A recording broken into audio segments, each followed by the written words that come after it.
இலங்கைக்கு உத்தியோகபூர்வ விஜயம் மேற்கொண்டுள்ள நியூசிலாந்து பிரதமரும் வெளியுறவு அமைச்சருமான வின்சென்ட் பீட்டர்ஸ்க்கும் ஜனாதிபதி அனுரகுமார திசாநாயக்கவுக்கும் இடையிலான சந்திப்பு நேற்று பிற்பகல் ஜனாதிபதி அலுவலகத்தில் இடம்பெற்றது.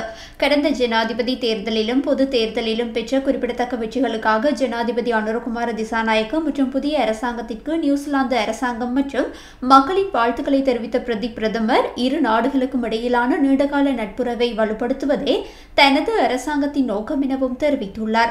புதிய அரசாங்கத்தின் கீழ் இலங்கையில் நடைபெற்று வரும் சாதகமான முன்னேற்றங்கள் குறித்து மகிழ்ச்சியை தெரிவித்துள்ள நியூசிலாந்து பிரதமர் அரசியல் ஸ்திரத்தன்மை, பொருளாதார ஸ்திரத்தன்மை மற்றும் சமூக மேம்பாட்டிற்கான புதிய அரசாங்கத்தின் முயற்சிகளை பாராட்டினார். நாட்டை சரியான பாதையில் கொண்டு செல்வதில் ஜனாதிபதி அனுரகுமார திசாநாயக்கவின் தலைமைத்துவத்தை பாராட்டிய பிரதமர் இந்த வேலை திட்டம் இலங்கைக்கு நிலையான அபிவிருத்தியை அடைய உதவும் எனவும் நம்பிக்கை தெரிவித்துள்ளார். மக்களிடையே நீண்ட காலமாக நிலவும் பிளவுகள் நீண்டகால மோதல்களுக்கு வழிவகுத்துள்ளன என்பதை சுட்டிக்காட்டிய ஜனாதிபதி இதன்போது நல்லிணக்கத்தின் முக்கியத்துவத்தை விளக்கியதுடன் நல்லிணக்க செயற்பாட்டின் முக்கிய தூணாக தேசிய ஒற்றுமையை கட்டியெழுப்புவதற்கு தனது அரசாங்கம் முன்னுரிமை அளித்துள்ளதாகவும் தெரிவித்துள்ளார்.